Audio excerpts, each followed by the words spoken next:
Fog rolls over the valley like slow breath, and through it rises Bracken Hill, a blackened mansion standing alone among the trees. The roofline leans at strange angles, the chimneys split and bent toward the moon. Its windows glow faint yellow even though the house has been without power for decades. Wind pushes through the weeds around its foundation, and the air hums faintly, like a low electrical current that never stops.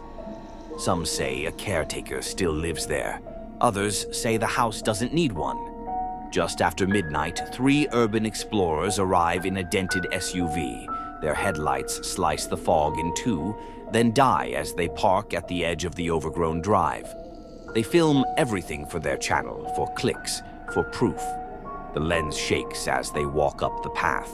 The porch steps sag under their boots, the paint curls off the columns, and a single lantern burns inside the foyer, faint orange against the dark. They whisper to their cameras that someone must still live here. I guess somebody lives here. The front door is open. They step inside. The air is thick and damp, like the inside of a cellar. Wallpaper hangs loose in sheets, glistening where water has soaked through. The floorboards are wet in spots that look like footprints leading deeper into the house. Their flashlights cut through the dust, catching fragments, a mirror with no reflection, a jar full of cloudy liquid, the shape of something hanging from the ceiling and swaying. When one of them looks up, it's only a coat, but the hook above it bleeds slowly onto the floor. The camera pans right, and at the end of the hall stands a woman. She holds a lantern, the glow faint and strange, more like heat trapped behind glass than flame. Her face is unsettling but not monstrous. Pale skin, thin lips, deep lines around the mouth, eyes too bright to seem natural. She tells them she looks after the property, keeps trespassers out, keeps the upper rooms locked. Her voice is calm and steady. Her movements are deliberate, heavy, like her bones are made of something older than the rest of her. The explorers seem relieved to meet someone human. When they look away, her mouth keeps moving even though she isn't speaking. They begin filming the interior. Every room feels wrong in a different way. The dining hall is still set for dinner, plates, silverware, and glasses half full of dark liquid that looks like wine. The air smells like old meat. The library doors swing open and closed by themselves. Inside, pages move without wind. A humming follows them from room to room. It's not mechanical. It sounds organic, like the slow vibration of a muscle. When they reach the staircase, the hum grows louder. The wood trembles under their feet. The wallpaper near the railing bulges outward as though something beneath it is breathing. The caretaker appears again at the bottom of the stairs, staring upward, lantern shaking slightly in her hand.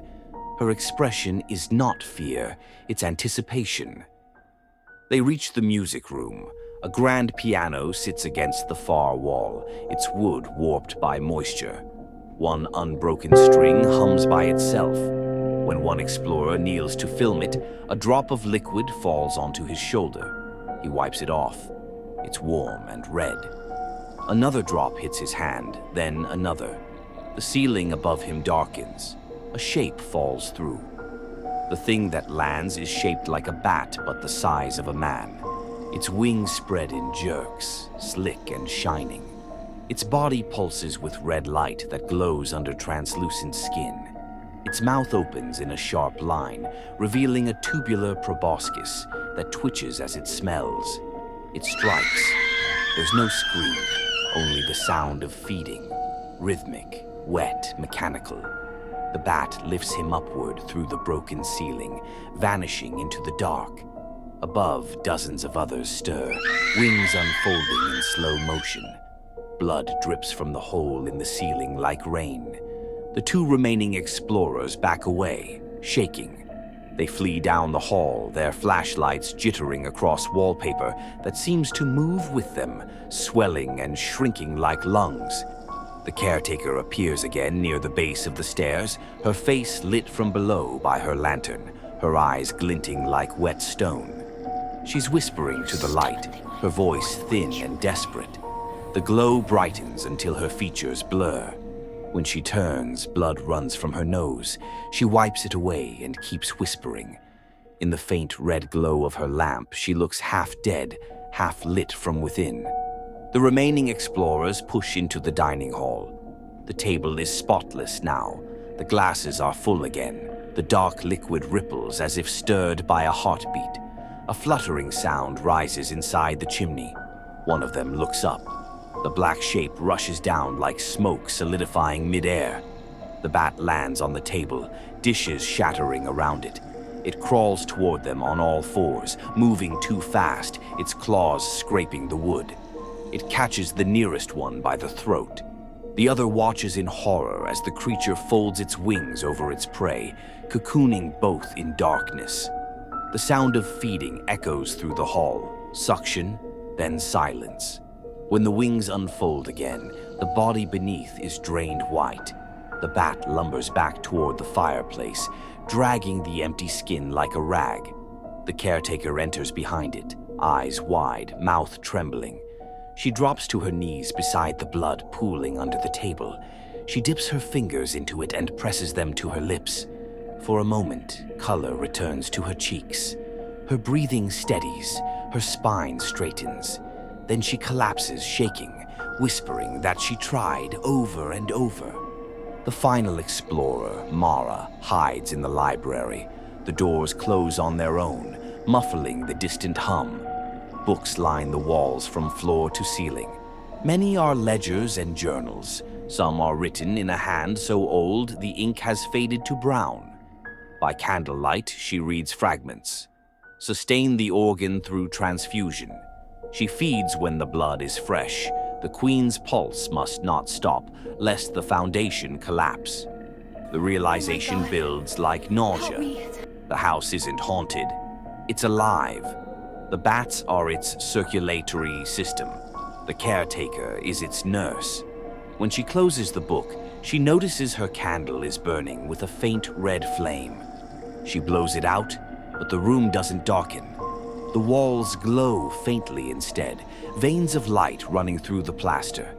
Something moves behind the shelves, slow and dragging, breathing. Mara runs for the stairs. The house changes as she climbs. The wood under her feet grows soft, spongy. The handrail is warm. The hum becomes louder, almost a heartbeat. At the top, she finds the attic door. It's swollen shut with moisture and something thicker. She forces it open. The light from her flashlight shakes across the rafters, then stops. Dozens of giant bats hang motionless, their wings wrapped tight. Their bodies twitch with tiny spasms, as if reacting to her heartbeat. Cobwebs stretch from beam to beam, but within them pulse thin red veins. At the center of the attic lies the queen. Her form is massive, fused into the roof beams and floorboards. The skin of her chest has become part of the wood. Her face, once human, is sunken but not dead. Each slow breath draws the attic walls inward, as though the house itself inhales through her. The sound is deep and steady, like a slumbering machine that only wakes to feed. The caretaker stands near the queen's body, her lantern shaking violently now, her voice raw and pleading. She tells the empty air she tried to keep the queen satisfied, feeding her with animals, drifters, anyone who came close enough to disappear without notice. But the queen is starving. The house is starving. Her body convulses as the lantern burns brighter. She turns toward Mara with a look of apology that never reaches her eyes. The bats wake all at once. Wings unfold across the attic, dozens at once. The air fills with the sound of beating leather and the stench of old blood. Mara backs against the door, but it seals behind her, melting into the wall. The caretaker screams that it's too late. The sound merges with the hum of the queen's heartbeat. The bats descend. One latches onto Mara's arm, another onto her leg. Their mouths pierce the skin, drawing blood in visible streams. Her skin pales as her veins darken. The creatures feed in silence except for the rhythmic pulsing of the queen's chest. Her blood lifts off the floor in small globes, floating toward the queen's mouth. Each drop that touches her lips makes her glow brighter. Mara's body goes still. The bats drop her and hang once more from the beams, bellies distended, twitching. The caretaker drags herself toward the queen, lantern still in hand. She unscrews the lid and drinks the blood inside, thick, dark, and warm. For a moment she looks young. Her spine straightens, her face smooths, her breath comes easily. Then cracks appear along her arms, red light seeps through her skin. Her body begins to split at the seams.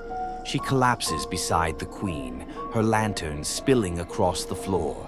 The light crawls up the walls and vanishes into the beams. The queen exhales once, deeply, as if satisfied. Then all sound stops. Hours pass, the house heals itself.